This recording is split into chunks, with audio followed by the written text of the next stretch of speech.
Really? Like you think, oh, American guy. His name is Hank Cheeseburger. Okay.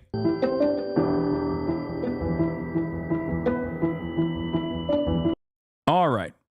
Let's get to the news. Let's get to some also serious and confusing news. New details about the possible wider scope and circle of this investigation.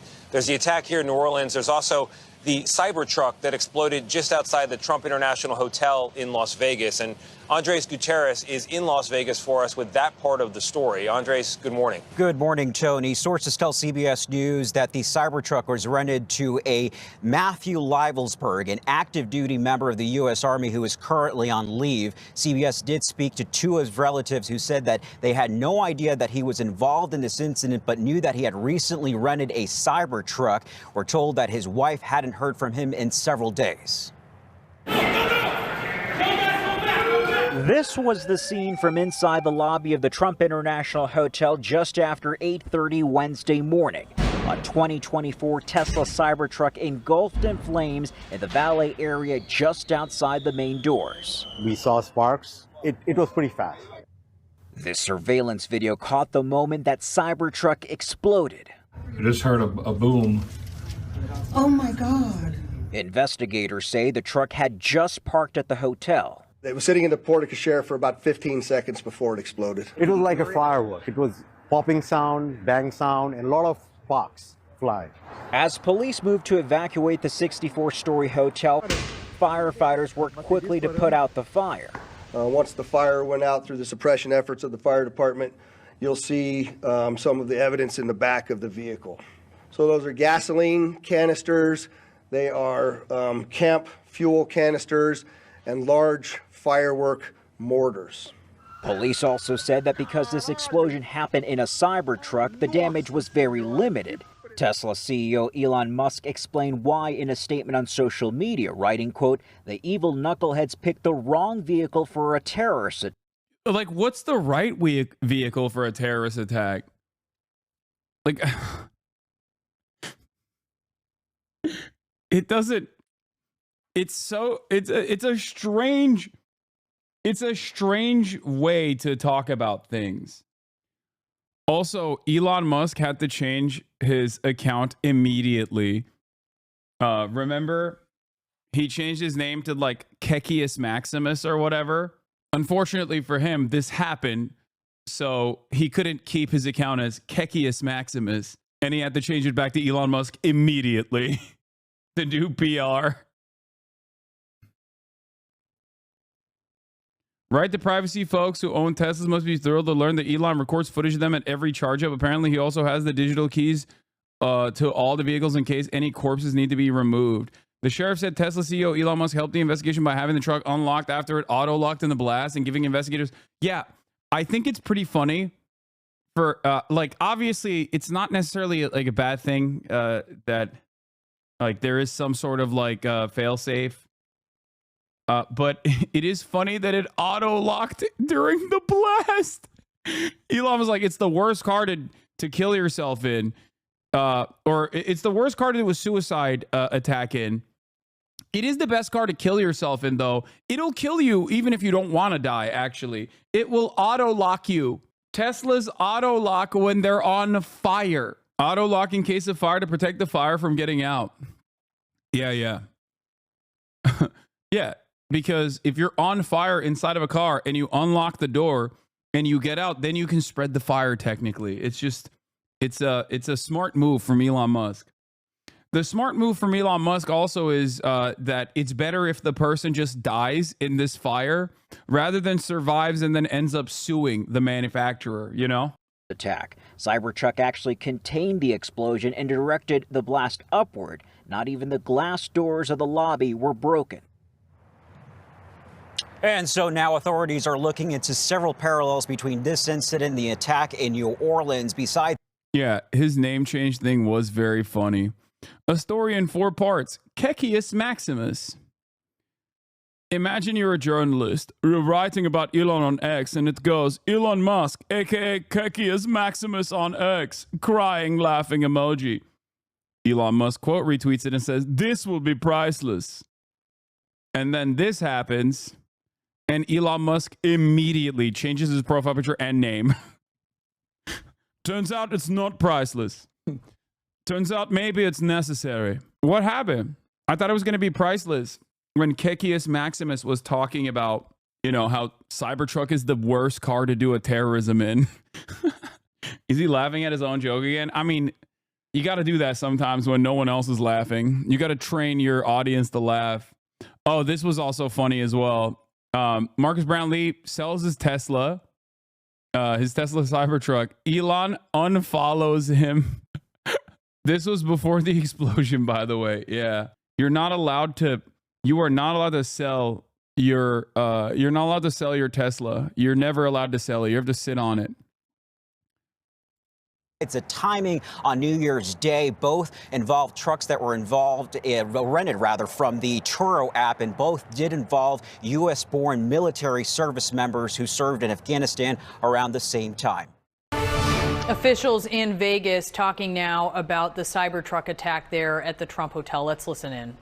As many of you went to sleep last night, and I just want to give you an update on a lot of what it is that we found through the processing of the Cybertruck. This is a joint investigation involving the FBI, the ATF, the Las Vegas Metropolitan Police Department, and these folks worked through the night and found a lot of stuff that is very useful for this investigation. As you look at this Cybertruck here, we had to transport this down to our fleet services so that we could really get through this thing. And I remind you that the subject inside wasn't able to be removed for a very long period of time because he was burnt beyond recognition. And so as we continue to move through this, I'm going to talk a little bit about his identity and what we believe, but I would like to highlight a couple of things that the teams found inside of the Cybertruck that are useful to the investigation. And that, first and foremost, is a military identification.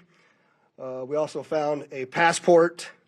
We found a Desert Eagle 50 caliber semi-automatic pistol.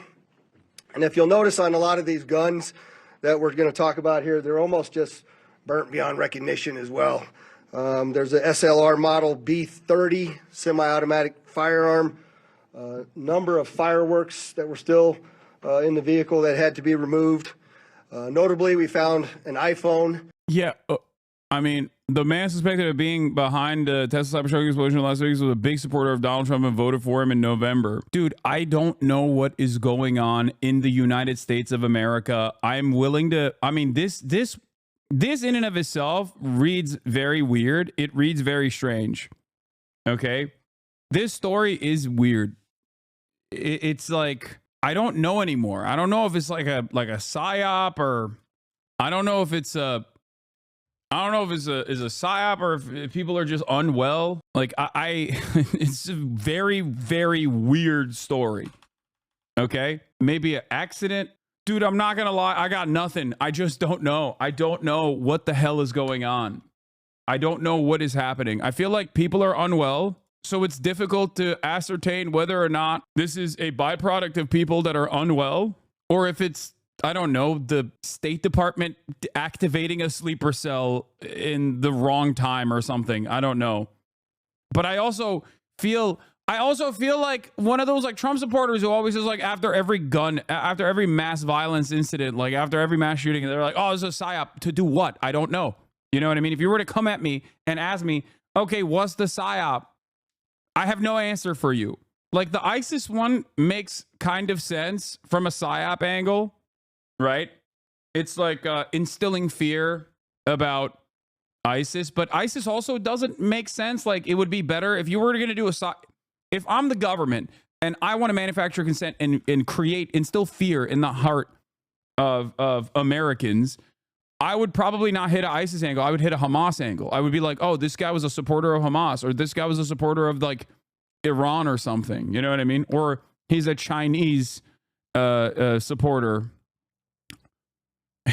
He's a supporter of the CCP or something. Like, it doesn't make sense. When you say ISIS, people go, ISIS 2025 doesn't make any sense.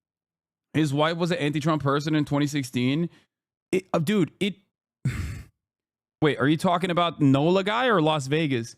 If this guy has a wife and also was a divorced dad, I'm going to lose my mind, because then both of the people are the Vegas guy. So both of the people are possibly former wife guys turned divorced guys.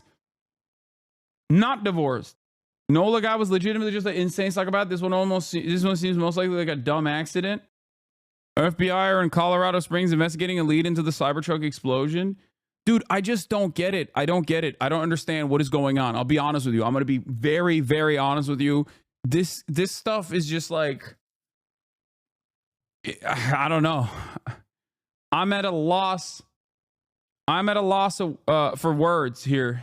Even Matthew Thomas Crooks being a registered Republican and then shooting at Donald Trump because he was like, I'll kill any president that comes into my neighborhood. I don't even care. Like, looking at his background, looking at his profile, looking at his like political ideology and trying to figure out what was going on, it just kind of reads as a guy who was a loser and wanted glory for himself and thought, if I shoot at any president that comes into Pennsylvania, into my quiet suburb, I'll get it. Instead of doing a mass shooting, I'm just going to do this instead. So that part, albeit crazy for any other country, makes a lot of sense for America, because gun violence is a constant part of our lives. But then you have NATO guy Ryan Ruth, who is also a former Trump voter, who bricked his brain and also was spending a lot of time, it seems, around Fort Bragg. Okay? Partially because he had 1,000 combat-ready Afghan troops that were NATO trained, ready to go, ready to operate in Ukraine. That was his thing. Ukraine was his big thing. He was a Ukraine guy. Okay? That's weird. That's a weird situation. Okay? Now you have 2 other vets that have also spent time at Fort Bragg. 2 other vets in 2 separate parts of the country. 1 active duty service member, 1 veteran. Both spent time at Fort Bragg. Both went to Afghanistan.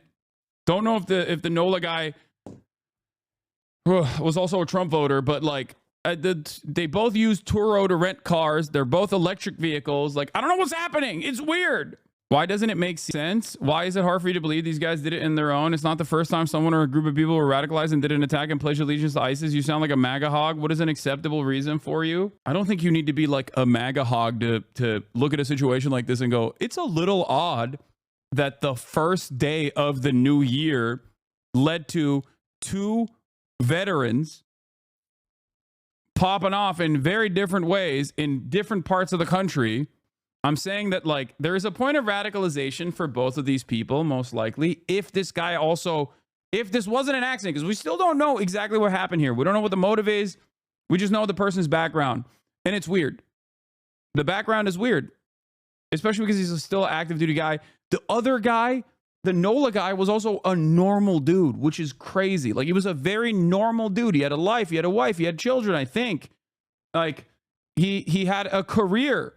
And people say, I mean, the media has been covering his background saying like, well, he was $30,000 in debt, which is a lot of money to be in debt. But also the average American student coming right out of college has more debt than that. You know what I mean? So that also doesn't make a lot of sense either. It's weird. It's a weird situation. And a smartwatch, and then several credit cards were also in the name of our subject. Our subject is 37-year-old Matthew Livelsberger. He's of Colorado Springs, Colorado, born July 22nd of 1987. Now, as you'll see here on a picture of his driver's license, let's see, the question really still remains for me, and I know that there's a lot of you folks in the media that are identifying this person as the person in our vehicle. As I mentioned to you already, his body is burnt beyond recognition, and I do still not have confirmation. Yeah, I mean, it's crazy that his name is Life is Burger. Okay, this is like, I'm done. I can't even, dude. Come on, Life is Burger. Life is Burger. Life is Gun. Gun and Burger. Gun Burger. Is this a joke? Are you joking? We're not a serious country, man. We are a deeply unserious nation. 100% that is the individual that was inside of our vehicle. And so as I'm calling Bro, it now, I'm sorry, that's a J.K. Rowling style naming, okay? Oh yeah, here we have an American character. His name is Matthew Leifesberger. His name is Matthew Hamburger. Like, what the hell? No. If I read this in a book, I'm like, come on, dude, this is disrespectful. Like, that's not really like you think, oh, American guy. His name is Hank Cheeseburger. Okay. the subject or person of interest. I will not come back until I have the confirmation through DNA or medical records that this is indeed, in fact, the subject inside of the vehicle. Now, further complicating this identification of this individual, we also discovered through the coroner's office that the individual had sustained a gunshot wound to the head prior to the detonation of the vehicle. One of the handguns was found at his feet inside of the vehicle. Obviously, in how we're trying to identify him, and I'm feeling comfortable to give you this information, is a tremendous amount of substantial evidence to include he rented the Turo vehicle. There are 2 tattoos, one of which was on the stomach and one of which is on the arm, that we can see bits and pieces of it as in comparison to.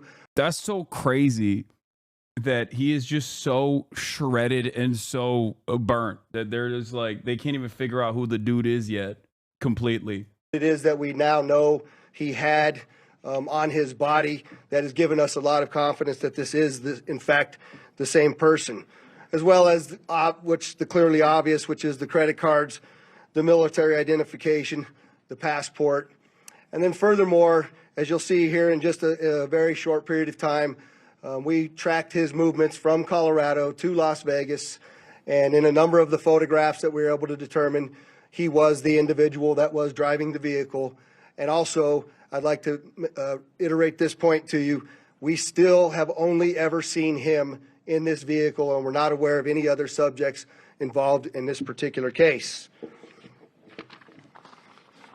Now, I would like to acknowledge a couple of things because I know what's going on in the social media world, and there are a number of things in this case that are similar to the attack in New Orleans. We do know that our subject here served in the military. In fact, he's a current member of the military. Both of the subjects served at Fort Bragg, North Carolina. What we do. Dude, this is going to break people. I mean, it's breaking me, so I get it. It's even breaking my brain. It makes no damn sense, bro. I mean, like, it's just so close to one another at the same time. Like, it's just, I'm sure it's pure happenstance. It's pure, I mean, it's purely coincidental that there are so many like similarities. Like, these people have like crossed paths in the past as well. Do know about that is it's a very large it's not, I'm not saying it's connected to one another, for the record. I'm not saying that. Military base, and we have no record that they served in the same unit or even at the same years at Fort Bragg, something that continues to remain under investigation.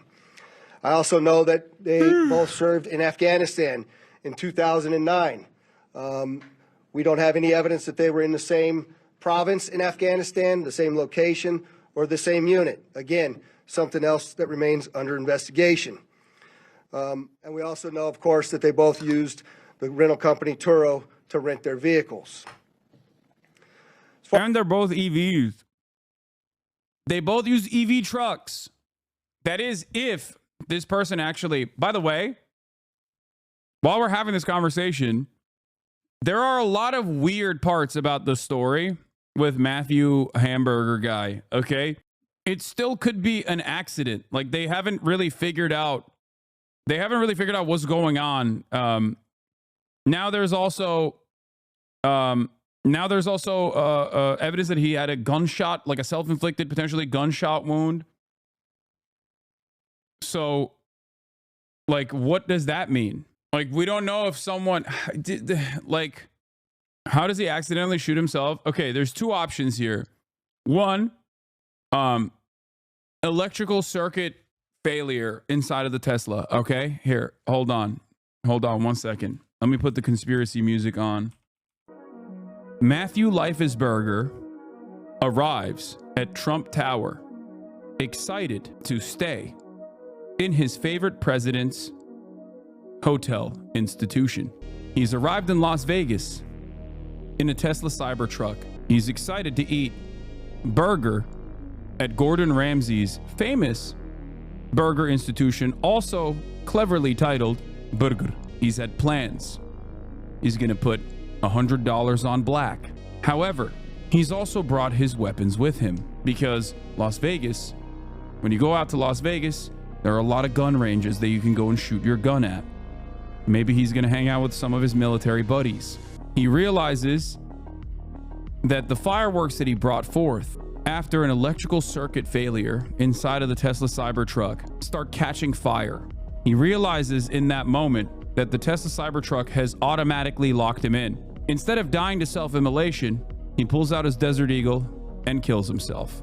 Or, here's another conspiracy. Matthew Leifesberger gets to Trump Tower, excited for the time off that he has with his buddies. Again, electrical circuit failure causes the fireworks that he brought with him that he was going to explode, and maybe even the Tannerite, and shoot in the Las Vegas desert. Start catching fire. Tesla doors are locked. He's desperately trying to get out of the car, but the car catches fire. In that eruption, the Desert Eagle goes off and actually domes him. Bro, he had gallons of gas in the back with the fireworks. No way it was an accident. Or, okay. Green Beret Matthew Leifesberger, famous for conducting dark money shadow operations and special operations all around the world. It's over the wrong cartel boss. So the cartel boss kills him, dumps him in the car. They've also figured out how to do Tesla self-driving, Cybertruck self-driving. The Cybertruck self-drives with the dead Matthew Leifesberger in it, and then they detonate it remotely outside of Trump Tower. Now you're making stuff up? Yeah, I am. Everything that I'm saying is made up.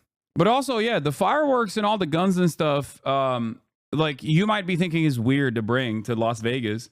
But there is a valid reason for why he might have brought that. Like he might have genuinely, not saying that this is the case, but he might have genuinely brought all of those fireworks and like gas canisters and everything else and like go out in the desert and shoot stuff. Sounds like you're covering this up. Wait, what? How am I covering it up when I'm even like leaning into conspiracy stuff? I think anytime you are transporting explosive material in a Cybertruck, you're making a dangerous gamble, okay? Also, Seth Harp is a veteran who writes extensively on the Rolling Stones, writing a book on this as well. The Fort Bragg murders. At least 44 Fort Bragg soldiers died stateside in 2020. Several of them were homicides. Families want answers, but the Army isn't giving any. Fort Bragg is a very weird place, which makes things even a little bit more unique and interesting. Anyway, I got to pee. As far as his military background, it's been confirmed by DOD that he was indeed in the United States Army. He was also a Green Beret operations sergeant who spent most of his time at Fort Carson, Colorado, and in Germany. He was on approved leave from Germany, where he was serving with the 10th Special Forces Group. He was also previously in the National Guard and the Army Reserve. I'd like to point out to you that through exceptional joint investigative effort, we've gotten to a place where we believe we can show you his route to Las Vegas from Colorado, and Carlos will put up the map there for you. And we know that he rented the Cybertruck in Denver on December 28th. We tracked his movements through the Tesla charging stations to Monument, Colorado on December 30th. On the 31st of December, the truck was charged in Trinidad, Colorado, Las Vegas, New Mexico, and Albuquerque and Gallup, New Mexico. On January 1st, the truck was charged in Holbrook, Flagstaff, and Kingman, Arizona. We last tracked the truck in Kingman at 05:33 yesterday morning. The truck was first spotted in Las Vegas at 7:29 a.m. yesterday. And Carlos will pull up a picture of the truck pulling onto Fashion Show Drive here. And that picture was observed at about 7:34 a.m. We know that he pulled into the Trump valet. Wait, so what? through extensive surveillance video, we were able to track him leaving there, and we know that he went to several different places along Las Vegas Boulevard, and he spent some time in a parking lot of a business near Flamingo and Las Vegas Boulevard. We didn't have a video of the truck pulling back onto Las Vegas Boulevard from the sands. See that there? That's north on the boulevard. He was a Trump from supporter, Sands which at is not 8:39, surprising. where he then immediately heads to the Trump Hotel, pulls into the valet area, and as of course you all know, the explosion occurs within 17 seconds of his arrival at the valet. There's some additional investigative updates that are going to be provided to you by a couple of the other speakers here, the first of which will be our special agent in charge of the FBI local office, Spencer Evans. Spencer? Good morning. My name is Spencer Evans. I'm the special agent in charge of the FBI's Las Vegas division. As the sheriff mentioned, we've been working through the night with our partners, the Las Vegas Metropolitan Police Department and other agencies, to gather all the facts and determine a motive to what was initially reported to the FBI as a bombing incident, to which our special agent bomb techs and others responded. Obviously, we're always concerned in these sorts of events to ascertain what the motive is. We understand that's everybody's at the forefront of everyone's thoughts. And so looking into exactly... Why is him being a Trump supporter not surprising? Dude, who isn't a Trump supporter, man? That's why it's not surprising. It's more surprising when someone does something and they're actually like a leftist or whatever, okay? I mean, think about it, dude. Ryan Ruth, former Trump voter. Matthew Thomas Crooks, registered Republican. Like, virtually every mass shooter has been... There was a... Dude, being a Trump supporter or being like overtly right-wing in the act of doing domestic terror is so commonplace. We got a radfem mass shooter. Like that's crazy. Like, we got a female school shooter, man. That happened not that long ago. That happened like a week ago, 2 weeks ago. I don't know how long ago, but like, think about that. Not radfem, femcel. Even though people disagree with me on that and say, well, she had a boyfriend. She was a Nazi, not a radfem. She was a femcel, sorry. Motivation remains our number one priority. This is why the FBI's Joint Terrorism Task Force has been brought into play. The Joint Terrorism Task Force, most important part of that acronym is joint. It is done in concert with our partners, which are comprised of more than a dozen investigative agencies here throughout the state of Nevada. Was not canceled by feminists. I mean, dude, that's every day. Okay. She was illiterate, the manifesto. I mean, she was also 14, right? Working hand in glove, side by side, tirelessly to determine, is there any ongoing threat to the public, to identify the subject, to determine any potential connection to other events going on in the world, most notably in New Orleans, and then obviously to determine if there's anything else that we need to be tracking down. At this time, as the sheriff's pointed out, we feel that the subject has been identified, although not conclusively, waiting for DNA evidence on that front. However, we do feel like we have the subject identified, and at this time there is no information about additional subjects that the FBI is tracking on. Our resources, as I mentioned, that have been deployed in support of this event include Special Agent Bomb Techs, our evidence response team, which is processing crime scenes, side by side with the forensics folks from Las Vegas Metropolitan Police Department, our investigators, our intelligence analysts, and then outside of the FBI Las Vegas field office, we have investigative leads that are being conducted by FBI field offices, both internationally and domestically as well. As always, when the FBI is involved with any sort of case like this, we ask for help for the public. Anyone with information related to this incident, we encourage you to please call 1-800-CALL-FBI, or you can submit a tip online at tips.fbi.gov. We've already received thousands of tips related to this incident. The challenge that we face moving forward is to separate those that are pertinent and relevant and those that can be verified for those from those that have not. For example, one of the tips that we received just today relates to... People saying stop snitching. No, dude, snitch on this one. I want to know. I want to know what happened. This is not like a Luigi case. I want to know what happened. There's a mystery, okay? I want to know. Do you not want to know? Notice how they're not offering rewards since McDonald's did not get paid? No, the reason why they're not offering rewards is because no CEO died in the process. No, if the valet driver had died, they still would not have offered rewards, okay? Yeah, rewards are for high profile targets, okay? Like a CEO, like an actual person of value, a person of worth. We, on the other hand, are worthless. Information alluding to this subject's personal experiences related to his time and activity in the military.